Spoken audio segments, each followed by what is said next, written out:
por la 92.9. Somos como tú. Somos la clave. Combinación Clave presenta El Mostrador en la Clave. La actualidad desde distintos puntos de vista. Un espacio para la discusión bien informada. El Mostrador en la Clave. Con el equipo de El Mostrador.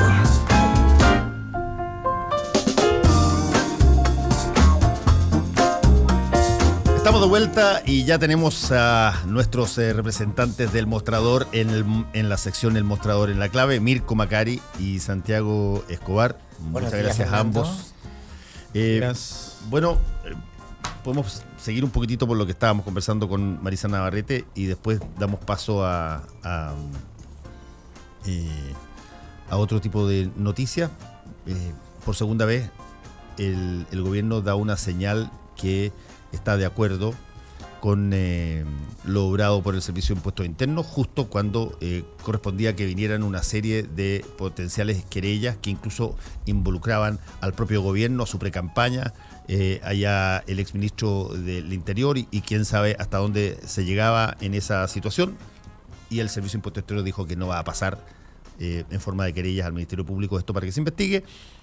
Y yo creo, como lo dije en la editorial y como lo estábamos conversando antes, que se perdieron dos oportunidades. Una, la de discriminar entre las personas que son honestas y no hicieron nada y las personas que lo hicieron, porque aquí queda la sensación de que la cosa es tan gigantesca, tan generalizada, que las personas que han dicho que todo se financiaban de esta manera, de repente van a ser encontrados que tienen razón. Y la segunda es un poquitito evitar uno de las oportunidades más extraordinarias que se dan en política, que es cuando tú puedes dar un efecto aleccionador, ejemplificador respecto de algo sobre la base de aquilatar la calidad ética o moral de la democracia en la que vive. Y también se perdió, creo yo, esa oportunidad. Mirko Macari y Santiago Escobar tienen la palabra. Voy a tratar de contestar mientras nos desenredamos de los micrófonos, saber dónde los audífonos están.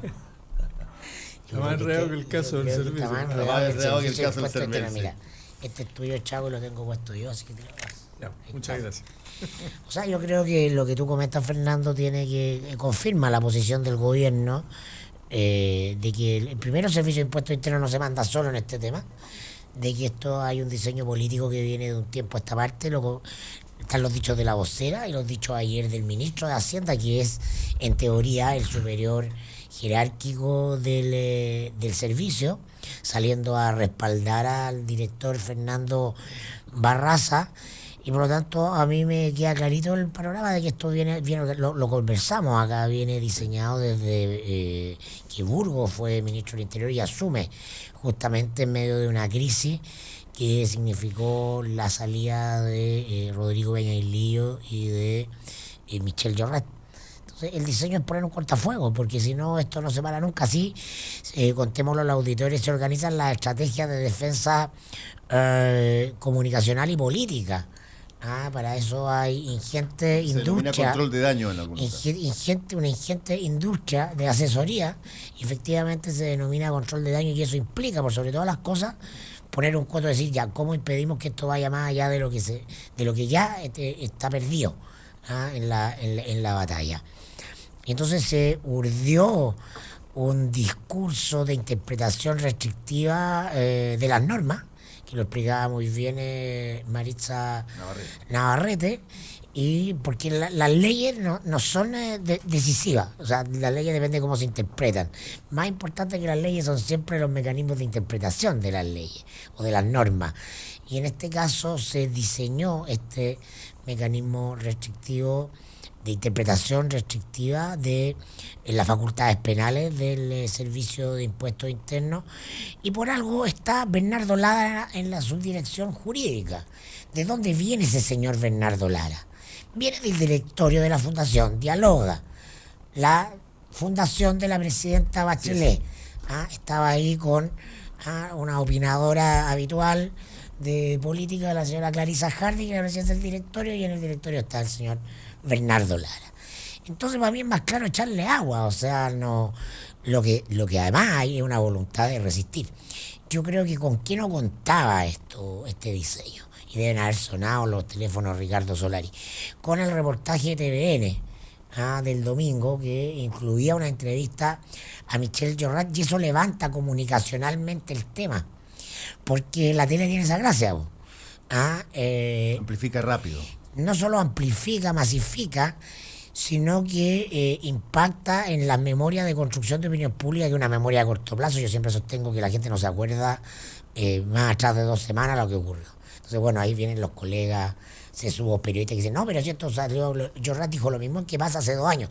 2 años no existen. O sea, esa es discusión para la escuela de periodismo.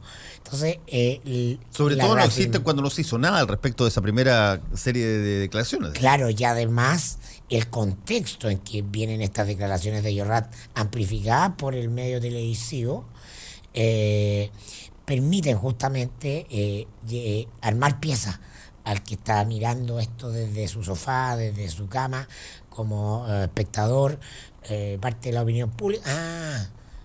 Oye, pero ¿cómo?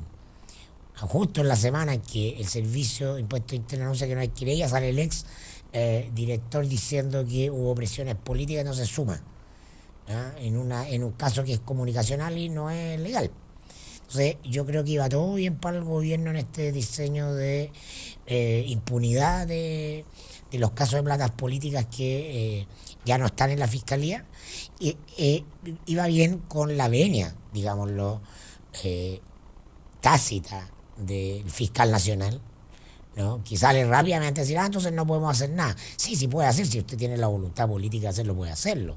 No, de hecho hay un ex fiscal nacional que está diciendo que la fiscalía debería recurrir al Tribunal Constitucional para defender su prerrogativa, ¿no? Pero no tiene la voluntad política. Entonces la operación va en marcha, pero empieza a hacer agua por esta impresentable condición comunicacional, en la cual, sin embargo, el gobierno demuestra su voluntad vía vocera y vía ministro de Hacienda de mantenerse ahí y hacer algo que yo dije en su minuto que hizo la UDI cuando estalló el caso Vesta, que apretar los dientes, compadre. O sea, es que aquí nos va a llegar la avalancha crítica, pero mala cueva.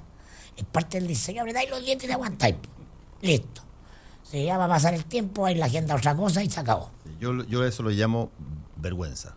Me da vergüenza. Yo estoy absolutamente de acuerdo contigo, Fernando. Lo encuentro de un nivel ético bajísimo. Me da vergüenza lo que el gobierno hace para intentar proteger las posibilidades de que aparezca embadurnado en una situación. Y además te voy a decir una cosa. También me da vergüenza que se levante gente en la oposición y diga esto es un escándalo por discriminación, pero no estén dispuestos a darle facultades al Ministerio Público a través de un proyecto de ley para que eventualmente en el futuro se pueda querellar directamente. Mira, yo creo que el tema, yo estoy totalmente de acuerdo, es una vergüenza, además porque nos tratan de imbéciles, de tontos. Mira, hoy día, además, yo creo que hay que hablar más allá del indeterminado. Hay que hablar de las responsabilidades políticas. La responsabilidad política es A, presidenta de la República, no es del ministro de Hacienda, presidencia de la República. B, fiscal nacional. C, director del Servicio de Impuestos Internos. O sea, son personas claras y concretas que le están haciendo una lesión grave al sistema político y al orden institucional de la República, que por Constitución están obligados a resguardar. Por menos que eso, por tergiversar unas cuentas, el impeachment de Dilma Rousseff terminó, ¿no es cierto? Con ella fuera del cargo.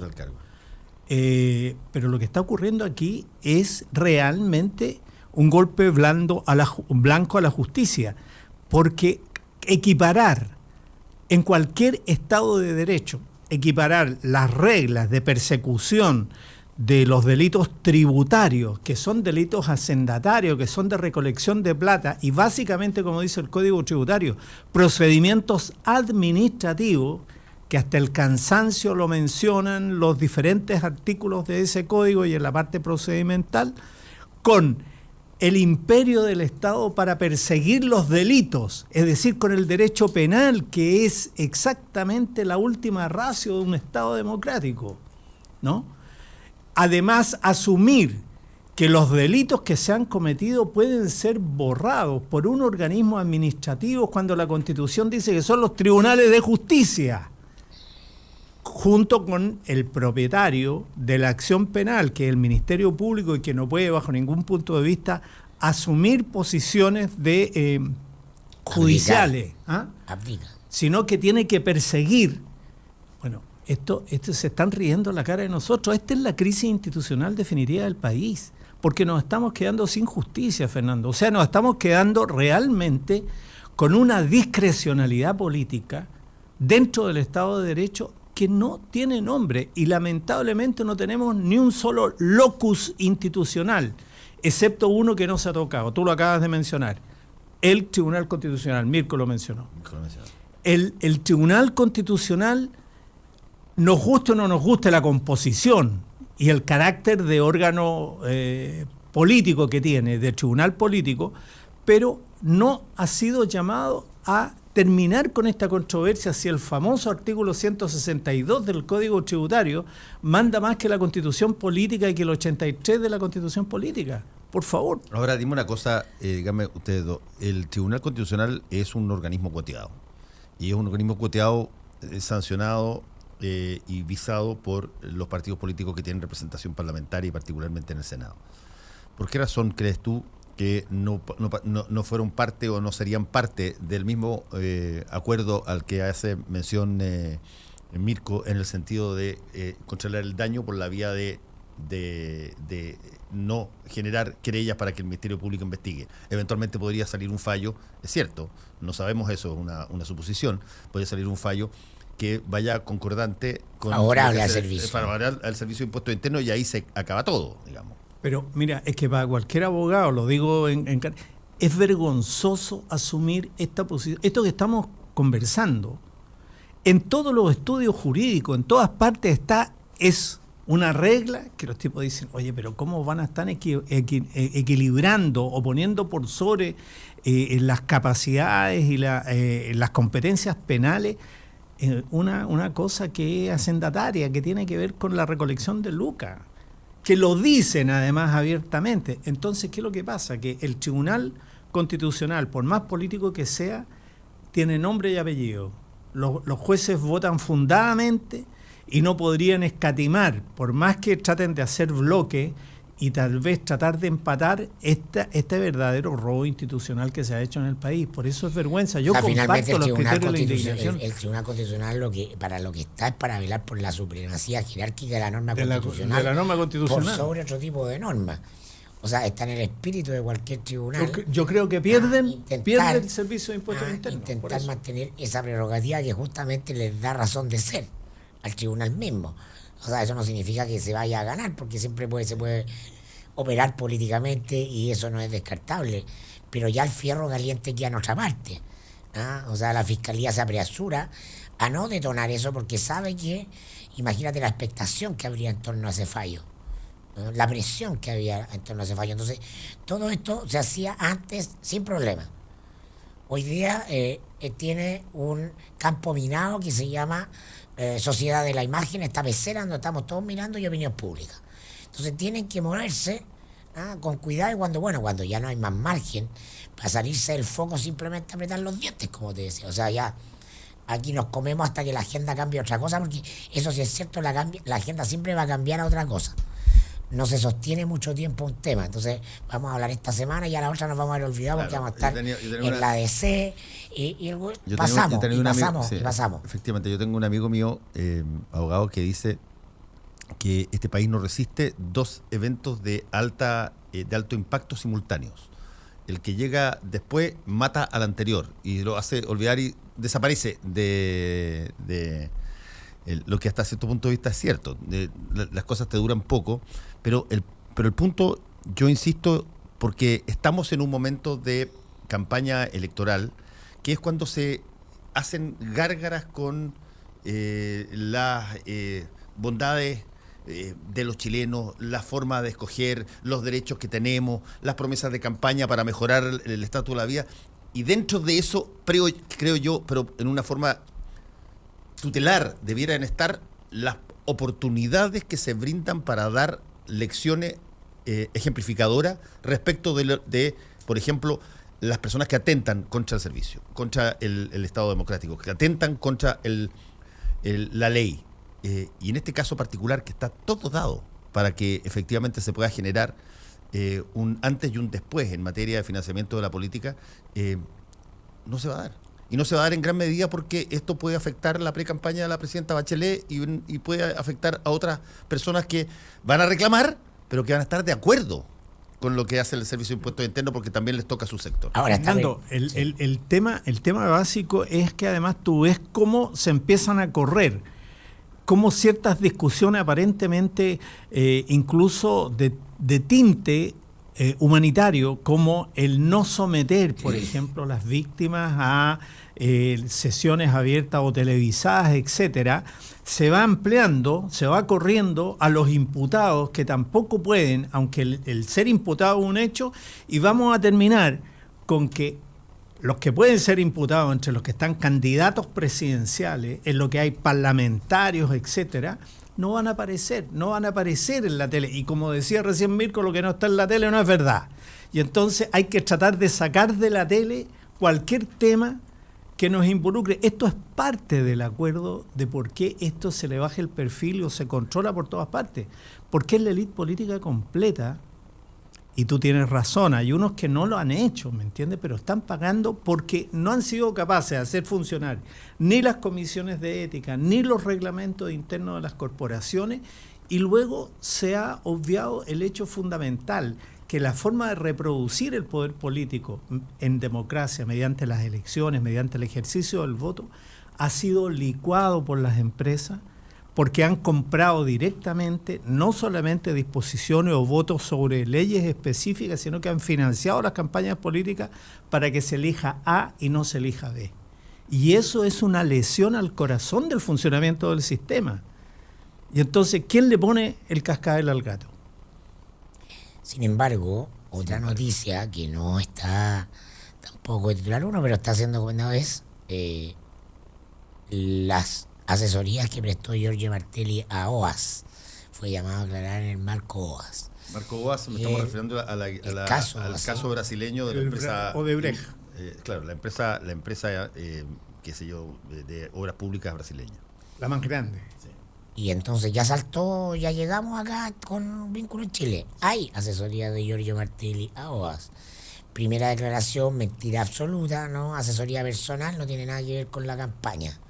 No es casualidad, justo encontraron a Giorgio Martelli como el geógrafo para levantar un proyecto de información sobre Chiloé. Justo. Entre todos los geógrafos disponibles a prestar asesoría, está el que a la vez era recaudador de era por el la puente, campaña de Bachelet. El puente, sobre el Chacao. Claro. Pero también ya había estado en los medios, y usted mismo lo habían puesto a través del avión El avión de Meo. Marco Enrique Ominami. Sí, claro. Bueno, entonces ya empieza a sonar por otra parte. Entonces yo veo que esto son dos pasos para adelante y uno para atrás, pero el tema no va a salir. Es decir, hay un gallito que yo no podría decir, no sé, que esta cuestión ya aquí se quedó. Mira, yo creo que decretar el fin del... Iván lo mencionó aquí varias veces en las conversaciones con Fernando, contigo, el tema de la rigurosidad de los acuerdos que se hacen con la SEC norteamericana, ¿no? Y en el caso específico de esta empresa, de la OAS, de la empresa brasileña, es evidente que Pineiro, que es uno de los hombres clave y que ha hecho el acuerdo con la SEC, es el que tiene la información sobre Chile, y lo que ha declarado en Estados Unidos, la información está ahí, no pueden mentir, porque los pillan en una mentira y se les cae todo el arreglo, y por lo tanto entonces es muy riesgoso. Y lo que a los norteamericanos les interesaba, una persona vinculada a barras norteamericanas de juicio de esta naturaleza me decía, mira, es el arco completo de intereses donde están, no solamente en Estados Unidos, porque ahí no es tan importante, sino básicamente en los países que están asociados o que tienen tratos económicos preferenciales con Estados Unidos, porque eso es lo que les permite controlar las empresas internamente. Por lo tanto, la información está, en alguna parte está. Ahora, ¿cuánto se va a demorar en salir? No sé. A lo mejor ya Bachelet va a haber pasado, va a estar en otras funciones, van a haber nuevos gobernantes, etcétera, pero al final se va a saber. Sí. Bueno, vamos a otra noticia. Ustedes colocan hoy día en el mostrador la posibilidad de que Cristian Edwards, el hijo que fue secuestrado por el Frente Patriótico Manuel Rodríguez, apenas recuperada la democracia, sea quien aparezca como el brazo fuerte, El mero mero. el mero mero del nuevo Mercurio, sobre la base de que da la posibilidad de que eso sea efectivo y no haya un sexto Agustín, porque hay un Agustín que es mayor que Cristian, y también está Felipe Edwards. Bueno, el primogénito es Agustín Edwards. Agustín, claro. Agustín Edwards del Río. Y lo que nosotros publicamos es lo que todo el mundo sabe, además, ¿no?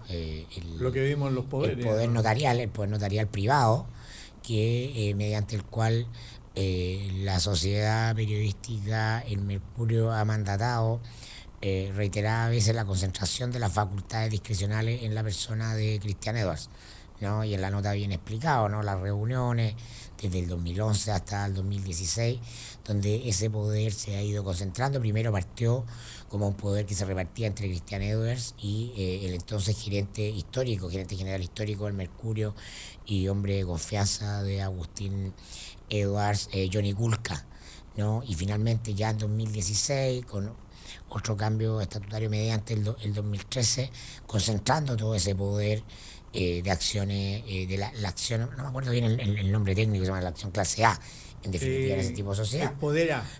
El poder A, sí. Cristian Edwards, o sea, ¿no? Lo que estamos mostrando es que legalmente el poder sobre el Mercurio hoy lo tiene Cristian Edwards, que es el hijo del medio de Agustín Edwards, no es el primogénito, no es Agustín J, ¿no? Y entonces, si eso basta para que tenga el poder definitivo, no lo sabemos, porque la vida humana no se acaba en lo legal, ¿ah? Pero está por verse, y eso es lo lindo de la historia.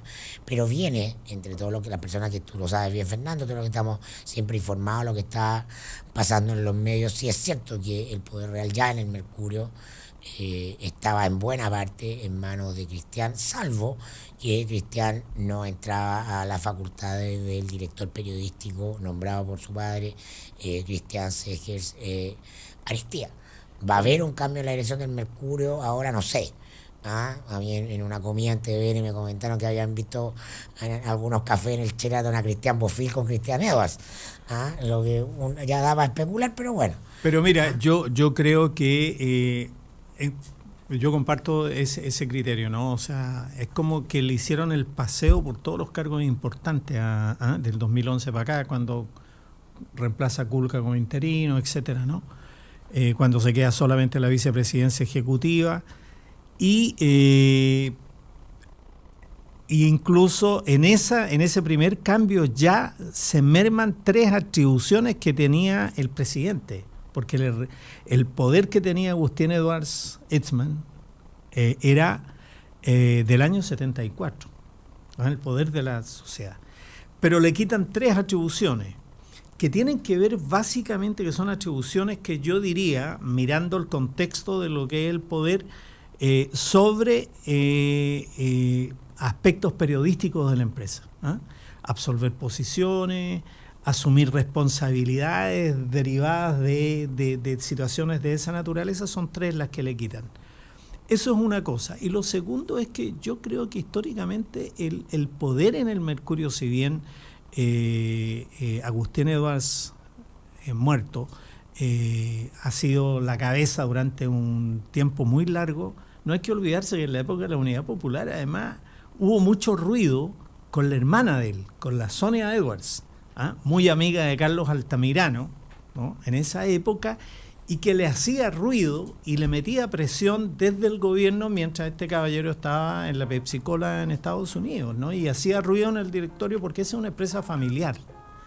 Y entonces lo que yo pienso es que no está definido si va a seguir siendo netamente una empresa familiar o si finalmente va a haber una apertura a un ciclo de institucionalización con externos.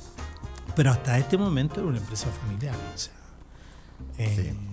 No tiene otro carácter. Sí. Y Cristian del Río es aparentemente el designado de Cristian Edwards del Río. Cristian Edwards del Río.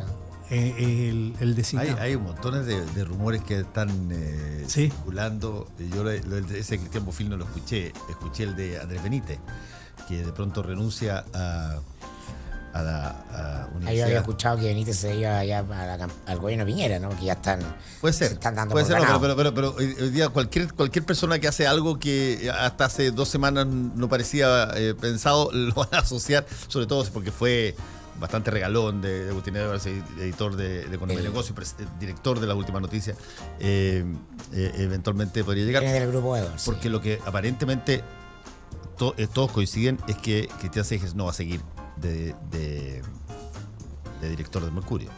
No era muy buena la relación que tenía él con Oye, con pero Cristian entonces Edwards, Piñera no. estará operando para poner a alguien, porque mira, ¿Quién? Piñera, ¿no? Piñera ha hecho una operación completa de poner ficha en todas partes. En todas partes. Sí, desde el comandante, pero sí, del créeme que el gobierno. Mercurio, cree que el Mercurio es duro. Yo por eso creo, pero no sé, tengo la Hay varias impresión de premisas en el que Mercurio. Una es que los gobiernos pasan y el Mercurio queda.